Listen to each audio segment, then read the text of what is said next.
Mark Twain once said that you should always do what's right. You'll gratify some and astonish the rest.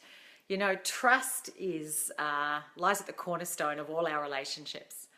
But so often when we go about our day, we don't always act in ways that build trust. In fact, sometimes without realizing it, we act in ways that undermine how much other people can trust us. There's 4 core pillars to trust, and it's something that when I go out and work with people in teams and organizations, I go through this a lot because I think that when you have a lot of trust, when other people can trust you fully, you can get so much more done in your work, in your business, but in outside of work, in your relationships, when there's a lot of trust, when the currency of trust is high, you just enjoy those relationships so much more. So what are the 4 core pillars of trust? Well, the first one is being reliable. You know, can people count on you to do what you say when you say you'll do it in the way it's supposed to be done? And if you're someone that's always turning up late to meetings, or you're cutting corners, or you're overcommitting, you're saying yes, you can do things, but then you fail to get them done, or you fail to follow through, then you are undermining how much people can count on you and trust you. Doesn't mean that you're not well-intentioned, but if you're committing to more than you can actually do, and you're failing to be reliable, then you are damaging your own currency of trust. The second one is competence. Do you actually have what it takes to do what you're doing? Sometimes people go into jobs and roles where they actually don't have the skill set that they need. They mightn't have the support they need. They mightn't have the knowledge. So if you find yourself in a situation where something's expected of you, or you've committed to something and you're not sure what to do, have the courage to ask for help. Have the courage to go out there and say, I don't know what I'm doing here, and to get the resources or the knowledge, the skills that you need so that you actually can deliver it. You know, you might think of yourself as a very trustworthy person, but I might not engage you to give me a root canal because you don't have that skill set. So competence is very much domain specific, how much we trust someone at a certain thing. So just be careful that you are managing expectations with people about what you can do and what you can't do based on the skill that you've got. The third one is sincerity. You know, we love to think that people really are speaking the truth to us, that what they're saying to us in their, what I call our public conversations, is lined up with what they're actually thinking. And you know, most of us have got a pretty good radar for BS. When people are spouting out stuff and you go, you know, I'm not really sure they really mean what they say. I think maybe they're just saying what people want to hear.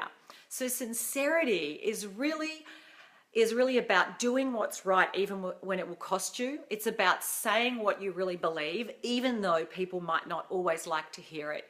And when it comes to the people who lead us, whether we've elected them to lead us or they're in a senior role, we really want to believe that they will do what's right, even if it costs them, that they are genuinely sincere and have a lot of integrity. So that is just got to be a pillar of what you do. And if you know sometimes you act in ways that lack integrity, then again, you're undermining the trust that other people will have in you.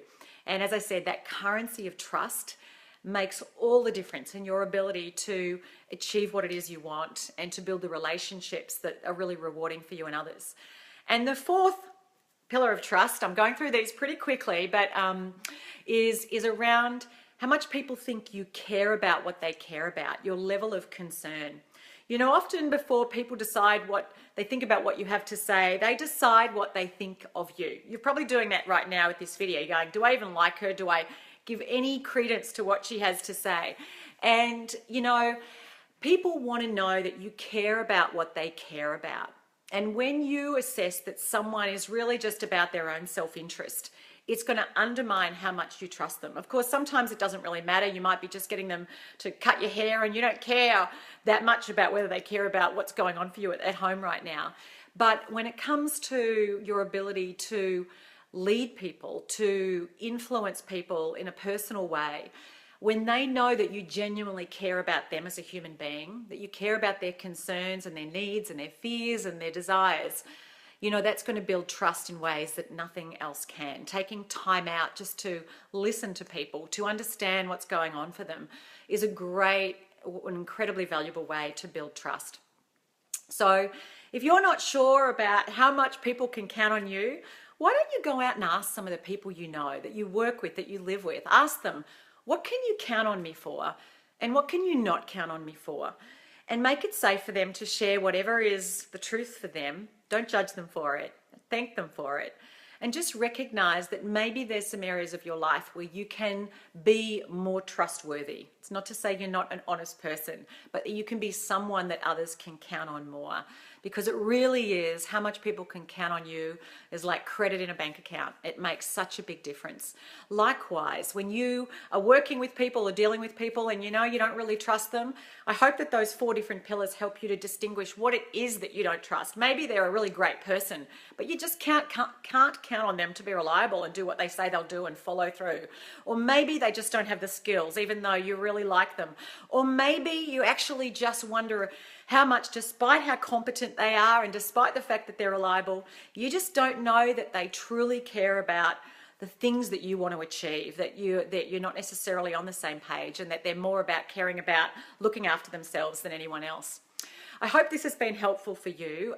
If you would like to do more in it, a shameless plug here, sorry, for my book, Stop Playing Safe. I have a whole chapter in Stop Playing Safe about being trustworthy. And I have a whole audit in there to help you really figure out what it is you can do to build trust with those around you, and to be more discerning in the trust that you place in others, and to help hold people accountable when they fail to act in ways that have integrity and reliability and competence and all those elements of trust. Okay, hope this is helpful, and I'll see you soon.